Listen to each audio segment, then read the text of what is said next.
নমস্কার বন্ধুরা, Ruby garden and cooking চ্যানেলে তোমাদের সকলকে স্বাগত। আজকে তোমাদের দেখাতে নিয়ে এলাম আমার ছাদ বাগানের শীত পরিদল সুন্দরী চন্দ্রমল্লিকাদের। এই শীতকালীন অপরূপা চন্দ্রমল্লিকারা আমার ছাদ বাগান এবং বারান্দা বাগান আলো করে রেখেছে। শীতকালীন যে কোনো গাছের প্রধান খাদ্য হিসাবে আমি খোল পচা পাতলা জল ব্যবহার করি। এই পাতলা খোল পচা জলে শীতকালীন গাছের বৃদ্ধি বিকাশ ভীষণ ভালো হয়। আর হ্যাঁ, শীতকালীন গাছের মাটি কিন্তু অবশ্যই ওয়েল ড্রেন হতে হবে। চ্যানেলটি যদি তোমাদের খুব ভালো লেগে থাকে তাহলে অবশ্যই সাবস্ক্রাইব করে রেখো বন্ধুরা।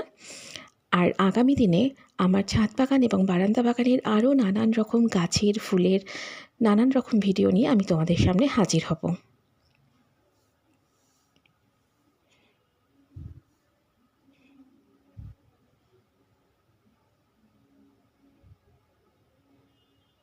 নমস্কার বন্ধুরা, রুবি গার্ডেন অ্যান্ড কুকিং চ্যানেলে তোমাদের সকলকে স্বাগত। আজকে তোমাদের দেখাতে নিয়ে এলাম আমার ছাদ বাগানের শীত পরিদল সুন্দরী চন্দ্রমল্লিকাদের। এই শীতকালীন অপরূপা চন্দ্রমল্লিকারা আমার ছাদ বাগান এবং বারান্দা বাগান আলো করে রেখেছে। শীতকালীন যে কোনো গাছের প্রধান খাদ্য হিসাবে আমি খোল পচা পাতলা জল ব্যবহার করি। এই পাতলা খোল পচা জলে শীতকালীন গাছের বৃদ্ধি বিকাশ ভীষণ ভালো হয়। আর হ্যাঁ, শীতকালীন গাছের মাটি কিন্তু অবশ্যই ওয়েল ড্রেন হতে হবে। চ্যানেলটি যদি তোমাদের খুব ভালো লেগে থাকে তাহলে অবশ্যই সাবস্ক্রাইব করে রেখো বন্ধুরা।